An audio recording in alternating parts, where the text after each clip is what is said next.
विखे सरकारचा शेतकरी विखे सरकारचा जय जवान जय किसान जय किसान जय किसान जय जवान जय किसान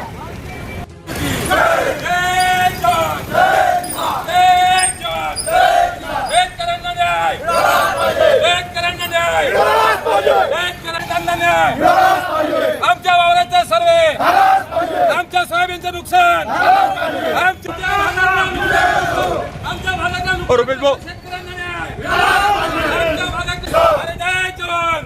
आमच्या हक्काचा न्याय आम्ही घेतल्याशिवाय एवढा आहे की आमच्या राजनापूर खिनकिनी परिसरात सैदापूर परिसरात आमच्या जामठी मंडळामध्ये जी अतिवृष्टी झालेली आहे जुलै ऑगस्ट सप्टेंबर या तिन्ही महिन्यामध्ये अतिवृष्टी झाली आहे, परंतु कुठल्याच प्रकारचा सर्वे आमचा झाला नाही.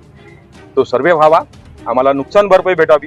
आमच्या शेतामध्ये अजूनही पाणी आहे, अधिकारी वर्गाने येऊन पाहावं, आम्हाला रोजगार हमी मजुरी द्यावी, आमच्या सोयाबीनला हमी भाव द्यावा आणि आम्हाला जे नुकसान भरपाई आहे ते मराठवाड्याच्या धर्तीवर द्यावी अशी आमची रोखठोक मागणी आहे. त्या रोखठोक मागणीसाठी आम्ही कलेक्टर ऑफिसला चाललो आणि आम्ही तिथंच ठिय्या देणार आहोत, तिथून उठणार नाही, कारण की आमचं नुकसानच तेवढं झालेलं आहे. मायबाप सरकार आम्ही आकांतानं पाहतो, आमचे डोळे पाहतो. आम्ही जर खोटे बोलत असेल तर आमच्या जर हाल अपेष्ट आहेत, आम्ही जर जगाचे अन्नदाते पोचतो, आम्ही सगळ्या जगाला अन्न पिकवतो, जर आमचेच हाल हे आहेत तर मग तुम्ही शासन कशासाठी चालवता. म्हणून शासनाला मागणी आहे की आम्हाला मराठवाड्याच्या धर्तीवर नुकसान भेटावं, मराठवाड्याच्या धर्तीवर एकरी 50,000 रुपये नुकसान आम्हाला भेटावं ही आमची अपेक्षा सकाळ.